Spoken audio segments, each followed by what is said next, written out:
थोडं पुढं सारखा आवाज कमी येतो ना, मग माझा आवाज असतो ना. नर्मदे नर्मदे हार सुलपानी झाडी नर्मदा आश्रम या आश्रमात तुम्हा सर्वांचं स्वागत आहे. बाबाजी, आपण अगोदर आपलं नाव सांगा बरं. माझं नाव रावसाहेब बाळकृष्ण मगर, सुरेगाव रस्ता, तालुका येवला, जिल्हा नाशिक. मी तसं ड्रायव्हर आहे. तर आमचे बंधू, मोठे बंधू आलेले, ते 3 वेळेस येऊन गेले नर्मदा परिक्रमाला. परंतु मला बी मागच्या वर्षी यायचं होतं. मग मी माझी मिसेस पाठवली बसनी, पण मला पायी यायचं होतं. मग असंच ठरता ठरता ठरलं आमचं. मग आम्ही निघालो. एकदम अतिशय चांगल्या पद्धतीने दानभावाला लोकांचा प्रतिसाद मिळाला, आश्रमवाल्यांचा प्रतिसाद मिळतो.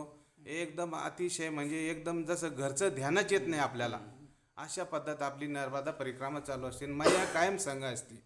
बराचसा अनुभव येतो. पण माणूस एक विचारू का बाबा तुम्ही? बोला ना. तुम्ही एकतर ड्रायव्हर लाईनचे माणसं आहेत, आणि ड्रायव्हर लाईनचे माणसं या लाईनीला फार कमी असतात. नाही, माझं असं मध्ये कल्पना म्हणजे आली तुम्हाला होती, आपण नर्मदा परिक्रमा तुम्हाला केली कसं काय ओढ लागली मैयाची? म्हणजे ते एक वर्ष पूर्णच यायचं होतं मला.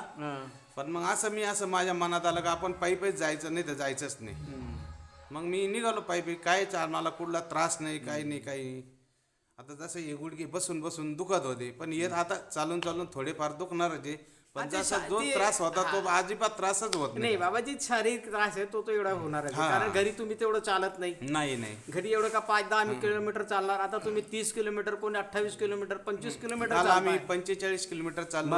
आज जो 32-33 किलोमीटर झालं. मग म्हणून असं होतंय ते याचा. आणि तुमच्या आश्रमामध्ये एकदम अतिशय सुंदर पद्धतीने अशी व्यवस्था झाली, एकदम मस्त.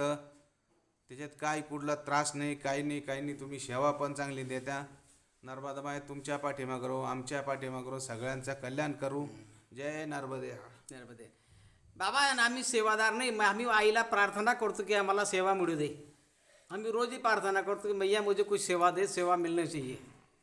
ठीक आहे. कारण आणि राहिली गोष्ट तुमची सेवाची आहे, तर तुम्ही माझी मागच्या जन्मी, पुढच्या जन्मी किती सेवा केली असेल त्याचं मी आज थोडंसं पण ऋण फेडत नाही. ठीक आहे. पण ते हे असंच तुम्ही तुमची माझी भेट अशीच झाली नाही. कारण वास घास श्वास हे सर्व लिखित आहे. मी तुमच्या बरोबर किती बोलणार, काय खाणार, आज कोणाबरोबर काय बोलणार, या सर्व ते परमेश्वराने लिहिलेले आहेत. आणि त्या गोष्टीच्या हिशोबाने ते सर्व कालचक्रानेच बरोबर घडून आणलेले. आणि मी तुमचे हे नाही, मी तुमची सेवा करतो कारण की इथले लोक सेवा करतात, तसं काही नाही, त्याच्यातला भाग नाही. कारण तुम्ही कधी ना कधी काळी आमची सेवा केली असेल, म्हणून आज मी तुमची सेवा करतोय. ही सगळी मैयाचीच कृपा आहे. बाबा, तुम्ही इथं आलात आणि आपली सेवा, जी मुलाखत दिली आणि सेवेची संधी दिली, याबद्दल तुमचं धन्यवाद. मी मैयाच्या चरणी हीच प्रार्थना करेल की तुमची जी यात्रा आहे मंगलमय आणि सुखमय करो, हीच माईच्या चरणी प्रार्थना आहे. आणि तुमच्या ज्या सदिच्छा, चांगल्या इच्छा आई पूर्ण करो. नर्मदे. अजून कोण आहे?